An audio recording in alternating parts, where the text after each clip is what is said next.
Bainey, I'm just come back from our trip to the Philippines. I'll show you inside this cathedral that we've been in.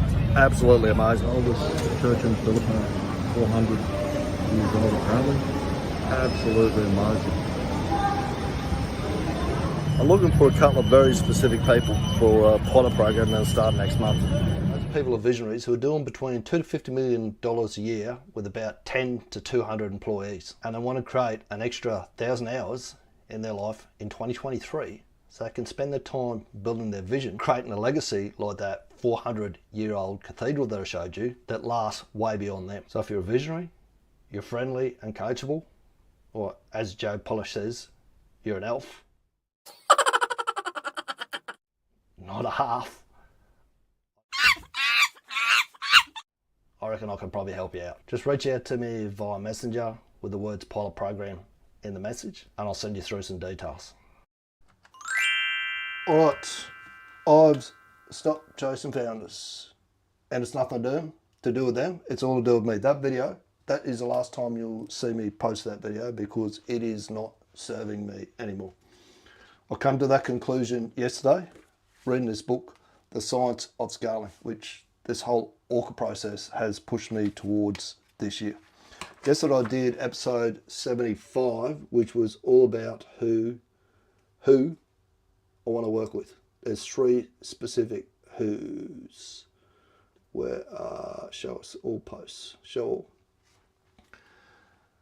I spoke to the fact that they are, this is not a trial, it's not a test, it's not a 1-month dabble, it's not a see how it goes arrangement. I'm going to give you specifics today because I want your help in trying to find the right who's that I want to work with. You might already know who I need to be speaking to. This is the line in the book. When you commit yourself to a seemingly impossible goal in both scale and timeline, you quickly see that almost everything in your current business and possibly your life is optimizing things that should not exist. Okay, so this year I did exactly that. We created what's known as a Masogi, which is a year defining thing, which was to win the school games. SK, see if I can point to it. Oh, nearly there. SKOOL.com. Win the school games. Because there's a certain monthly returning revenue that happens when you do that. Chasing around after founders and trying to work with visionaries and all the rest of it, not going to drive me towards that. It's not serving the purpose that I need, the people that I need to be working with. This is why I've nailed it down to just 3. And I've deliberately focused on my highest value product, 18K per month. And I've locked that till the end of this year because I don't want that to go past the end of this year. Next year, I want to go like this with 18K per month. I want to go, that's out. 2026 was all about working for cash flow. 2027's going to be all about working for equity. Equity in the companies. That will help me scale and move even quicker. Me, working with a founder between 10, and all respect for the people that get to that level. I've never ever got to that level. It's not my skill set. Starting a business up and starting a business up and getting up and running is not my skill set. My skill set lies in, funnily enough, scaling, because that's what we're going to do on a project. Scale very, very fucking quickly. 10 to 20 people or 10 to 200 people in an organisation, it's not insignificant. But I can't have the same impact there that I can have on the likes of a snow hydro project where there's 4,500 people. Funnily enough, that's one of the ones that I'm chasing. So one of the, I want to read this post out because the Bangerbot wrote this today and it's an absolute cracker and it absolutely nails what I'm doing here. Quit chasing founders, not because there's anything wrong with them, but because it's no longer where the leverage is for me. I've been reading The Science of Scaling this week and this one line hit hard, the one I just read out. When you commit to a goal that's impossible at your current scale and timeline, that's currently impossible for me when into the school games. It's way out of reach for numerous reasons that I'm not going to go into today, but that's what I'm chasing by third quarter of this year. your current scale and timeline, you quickly realise how much your business is optimising things that should not exist. That pilot program should not exist. That's optimising for something that's not going to drive me towards winning the school games. That landed. Working with founders, doing 2 to 50 million made sense once. It doesn't anymore. This year, I'm only interested in scale that actually changes outcomes. So here's what I'm looking for and who I'm not. I'm not looking for founders who are tinkering at the edges. Nothing against them. That's just not what I'm doing. Teams are still arguing over Gantt charts and CPM. Good luck with that. That's not for me. Organisations obsessed with QMRs but blind to flow. More interested in creating a spreadsheet than they are in getting everyone aligned on the same page and working in a sequence. People who want support without changing behaviour. Navy SEALs have a saying, everyone wants to get to heaven, nobody wants to die. You're going to have to do the exact same thing. This line is going to be relevant to you as well this year. This is not about what can we do more of, it's what can we eliminate. What's not serving you? How do we focus? How do we get you down to your one product, your one focus that's going to drive the exponential growth for you? Don't have a copy, get yourself a copy of that. I think you can get the audio for free, but I'd recommend go and buying a copy. When you commit yourself to a seemingly impossible goal, which is what we're going to do, in both scale and timeline from now to Christmas, you quickly see that almost everything in your current business and possibly of life is optimising for things that should not exist. Eliminate. You're going to eliminate first and create process around what needs to stay. We're going to automate with AI, not to get rid of people, to enhance them, not to replace them. You're looking just to use AI to replace people, you won't be working with me. Not for very fucking long. And then we're going to drive situational leadership, because tools and techniques are the easy bit. It's keeping our leadership team engaged, motivated, and able to sustain it. That's the real challenge. That's the real work that we'll be doing this year. I'm looking for execs running massive projects. Snowy Hydro. I want a piece of that. First movie I ever went to as a kid. I can remember it very, very fucking vividly in Ipswich. A man from Snowy River. Always wanted to go there. Always wanted to see it. It's an iconic project for Australia, and I want to be part of it. I'm going to make a massive difference on it. Leaders inside organisations like the Snowy Hydro scale. Mining operators. Gold. Gold mines have been a bit of a, what would I say? Gold mines is where I stepped up from supervisor to superintendent. That project made me, set me on my path on the trajectory to where I am now. The guy that I tell a story quite often about, Peter Anstey, when he walked up to me in the paddock and went, "Hey Benny, just sacked the construction manager. I'm the construction manager now, you're the superintendent." And I went, "That's great, Pete, but what the fuck does a superintendent do?" And he went, "You're a smart boy, you'll figure it out." He didn't just leave me on my own like that. That's just Pete. That's just the way he is. I wouldn't have got to where I am without him. He was an awesome guy, or still is. Mining operators, particularly in the gold space, I want to work with them. Delivery teams using project delivery teams, okay? Not project management. If you're still stuck in the project management mode, you're arguing over Gantt charts and CPM and tracking bullshit statistics that make zero difference to how we actually deliver projects, stay doing that. In fact, your time's pretty limited on how much longer you're going to be able to do that for, but that's a discussion for another day. On delivery teams, they're looking to use AI properly. They want to grow their people, they want to do this, want to eliminate, they want to create process, they want to pull AI into it. Once they worked out that we do need to do it, it's not non-value added activity, it's value added activity that we need to speed up. And then automate it with AI to enhance their people, not replace them.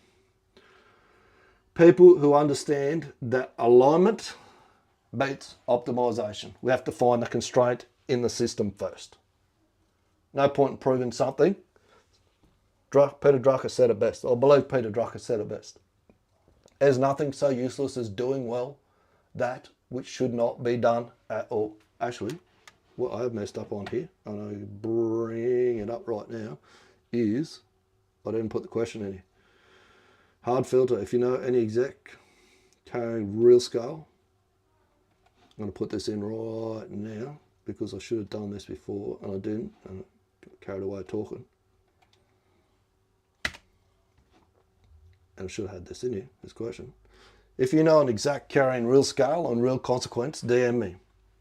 That's who this is actually for.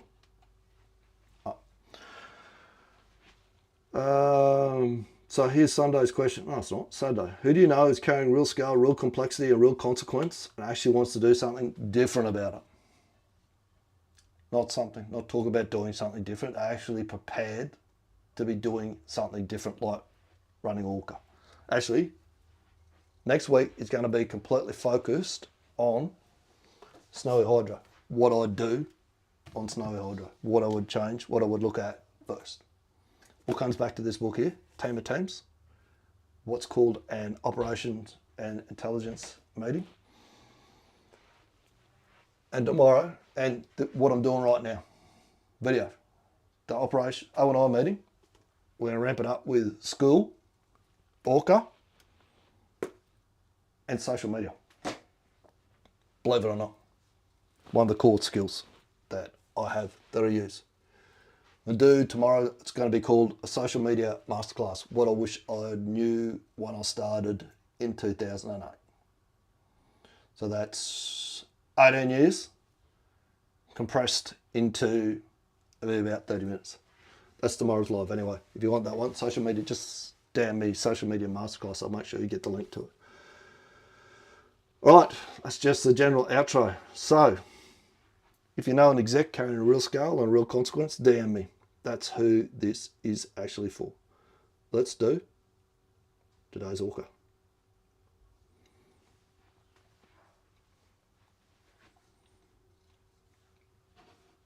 I say we scaled it back a little bit, but we didn't stop the streak. The streak continues. The streak is now, actually tomorrow, I'm going to set up the camera because we're going to look at the big ass calendar next week. That's going to feature prominently next week when we speak to what I'm going to do when I get on the Snowy Hydro.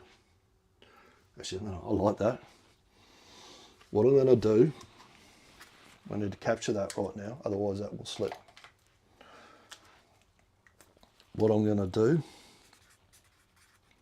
what I intend to do, that's actually that's not from Team of Teams, that is from Turn the Ship Around. What I intend to do when I get on the Snowy Hydro project. Done. It's locked in for tomorrow. Show you exactly what I tend to do. Okay, it is Saturday the 7th of February 2026. This is a new shift.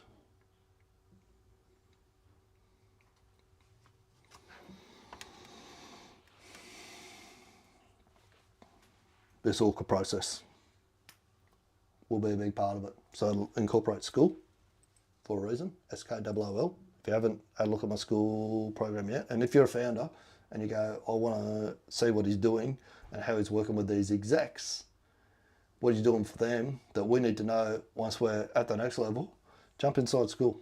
Jump in the Catalyst Academy. That one down there, $197 a month. I'll show you exactly what I'm doing. Home ORCA, ORCA.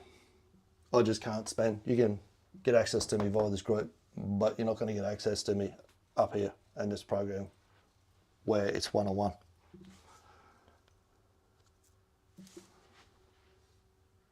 Yes, the live is currently in progress. If you know that exec carrying real scale and real consequence, damn me. That's who today's is for. Or if they want the replay from yesterday, day 75, to see what it's all about, ask for that. ORCA day 75 replay. Task validation from yesterday, 3 March. Verify full kit before first. Task, yes, I did that. State the results you make inevitable. Who, not how. We did that. Run the daily live. 3 from 3. all complete.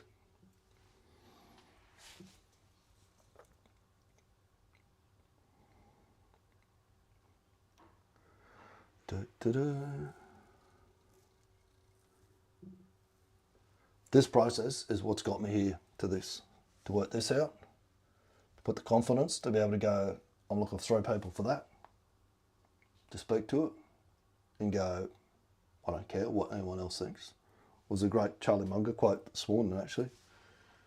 Something about if you're doing something and it makes people uncomfortable around you, to hell with them.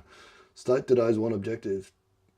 Today's one objective was to ask people who I should be speaking to, who would be the right fit for those 3 spots that I've got available.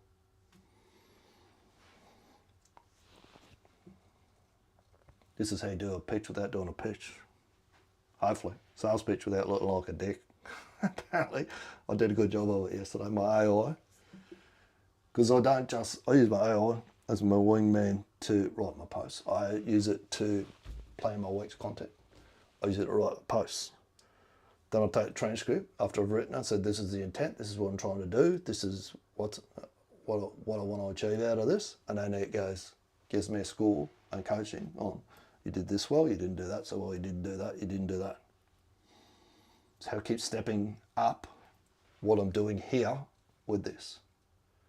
Without AI as a wingman, I very much doubt that I would have got to this position where I am right now. And you go back and have a look at my first, actually I'm going to go and do that. Go back and watch my first video and see what I was speaking to and how focused this has gotten to now. Yes, it was achieved.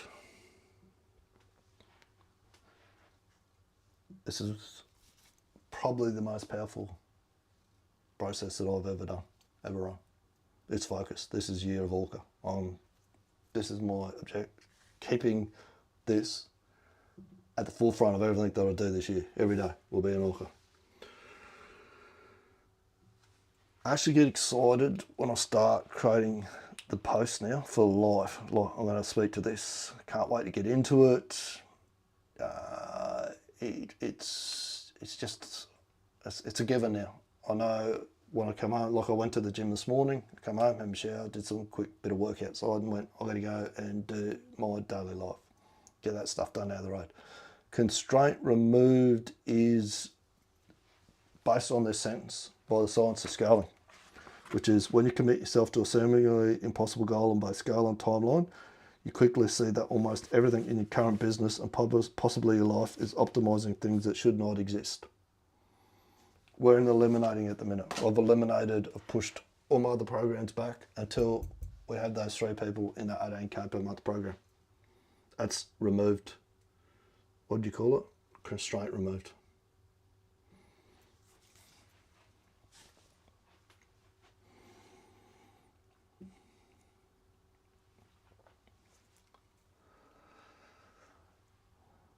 I deliberately slowed the pace of these down too. I was going through them way too quick. Sometimes you've got to stand, drop something, give it time to land, like I just did there. Behaviours. Daily live run. Content created without friction. Decisions. Prioritising filling the 3 18K spots. Deferred other programs. Constraint removed. Optimising non-essential offers.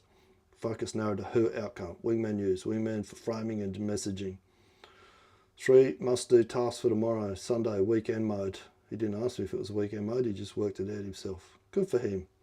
Verify full kit. State the results who you make inevitable. 1 short line using I don't deliver effort, I deliver results. Done, not done. Run the daily live. Execution index is 3 from 3. Why have you got step 5 and step 6 together? And no, I'm not going to do the optional visual loop today.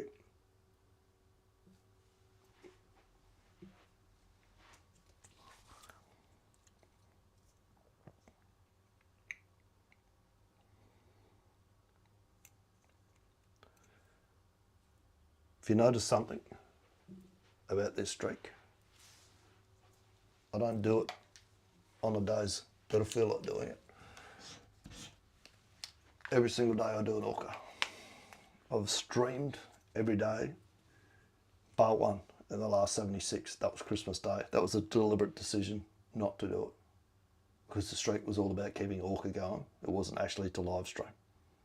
Deliberately decided that I wasn't going to do it on that day. Not oh fuck, I can't be bothered. Like, no, I'm not going to do it. Christmas Day, I'm going to take a day off. Every other day I've done it. Sequencing error. Correct order is fixed and separate. 5, 6. Corrections applied. Correct. Step 5. ORCA day closed. Yes. Execution. Streak intact. Weekend rules held. Identity enforced. I don't deliver effort. I deliver results. Tomorrow, Sunday. 77 of 90. Light load. 3 must do tasks. Verify full kit. State the results on the live. All right. Take it. Use it. Make it a great weekend. And we'll speak tomorrow. They told me you can't do that here, Beanie. It might sound good in one of your books, but this is a construction site. You can't build a learning environment here. But I didn't start with a touchy-feely feel-good program or some poster. It started with a shelf. One shelf, a few books, a marble, a cricket ball, and a football. That's how you build a learning environment. Not with noise, but with signals. Signals that say, we improve here and we think here. We actually give a about getting better together. Human beings don't just need motivation. They need a purpose, autonomy, and a shot at mastery. When you build that into your environment, your team will grow and they will improve. And what happens next is they start to own the change with you. You want to build your culture? Start with a shelf.